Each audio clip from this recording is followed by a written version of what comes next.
తో తెలంగాణ సరిహద్దులో తనిఖీలు కొనసాగుతున్నాయి. ఖమ్మం జిల్లా అశ్వారావుపేట సరిహద్దులో భద్రాద్రి జిల్లా యంత్రాంగం తనిఖీలు చేస్తోంది.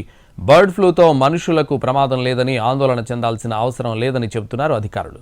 ప్రధానంగా బాయిలర్ కోళ్లకు మాత్రమే ఇది ఎక్కువగా వ్యాపిస్తుందని అంటున్నారు. మరిన్ని వివరాలు మా ప్రతినిధి ఖమ్మం నుంచి భూపాల్ అందిస్తారు. గత నెల రోజుల బట్టి అటు ఆంధ్ర సరిహద్దులు కావచ్చు, ఈ ప్రాంతాల్లో కోళ్లకు సంబంధించి బర్డ్ ఫ్లూ వ్యాధి వచ్చిందని, ఆంధ్రప్రదేశ్లో వచ్చిందని ఇప్పటికే అనౌన్స్ చేసిన పరిస్థితి. ఈ నేపథ్యంలో అక్కడి నుంచి సరిహద్దులో కూడా ఖమ్మం జిల్లాకు సంబంధించి కూడా అనేక ప్రాంతాల్లో కూడా కోళ్లు భారీ ఎత్తున మృతి చెందిన పరిస్థితి. ఈ నేపథ్యంలో ఇతర రాష్ట్రాల నుంచి కూడా కోళ్లు అదేవిధంగా కోడిగుడ్లు రాకుండా కట్టుదిట్టమైన చర్యలను సరిహద్దులో తీసుకున్న పరిస్థితి. ఈ నేపథ్యంలో దీనికి సంబంధించి సమస్య ఏంటి, ఈ సమస్య పరిష్కారానికి ఏంటనేది అసోసియేషన్ అధ్యక్షులు పరచూరి కిరణ్ మన ముందున్నాను. ఆయన అడిగి తెలుసుకోవడం ప్రయత్నిద్దాం. చెప్పండి సార్, ఇప్పుడున్న పరిస్థితి అంటే దాదాపుగా కోళ్ళు లక్షల సంఖ్యలో చచ్చిపోతున్నాయి, ఆర్థికంగా కూడా దెబ్బతింటారు, ఏంటి పరిష్కారం? ఇప్పుడు వదంతులు వచ్చిన సంబంధించి ఇది బర్డ్ ఫ్లూ అని అన్నారు.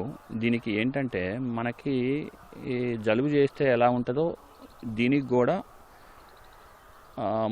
కోళ్ళకు కూడా జలుబు లాగొచ్చి ఆ వైరస్ వస్తూ ఉంటుంది. ఈ చలికాలంలో అప్పుడప్పుడు బయోసెక్యూరిటీ కంపల్సరీ చేసుకోవాలి. మనం చేసుకున్నట్లయితే దీన్ని 100% కంట్రోల్ చేసుకోవచ్చు. బయట జరిగేదానికంటే రూమర్స్ ఎక్కువైనాయి. ఇది చికెన్ తినకూడదు, గుడ్లు తినకూడదు అని అంటున్నారు. కానీ మన ఇండియన్ కల్చర్లో మనం బాయిల్ చేసుకునే పద్ధతిని బట్టి ఏ వైరస్, అసలు ఈ వైరస్ అని కాదు, ఏ వైరస్ కూడా దాంట్లో అసలు ఉండదు. దాంట్లో ఏ బ్యాక్టీరియా కానీ ఏ వైరస్ కానీ చచ్చిపోతాయి, అసలు అది ఉండదు. ఇదేంటంటే ప్రోటీన్ ఫుడ్, మనకి కావాల్సింది ప్రోటీన్ ఫుడ్ కోసం అనేది మనం ఇది ప్రొడక్షన్ తీస్తూ ఉన్నాము. ఎక్కువగా హ్యాచరీస్ రంగంలోకి వచ్చిన తర్వాత అంటే కోళ్ల పరిశ్రమకు సంబంధించి యజమానులకు సంబంధించి తమ హక్కులు కోల్పోయి కొంత హ్యాచరీస్ చేతిలోకి వెళ్ళిపోయినట్టు కనపడుతుంది. దీన్ని ఎలా చూడాలి?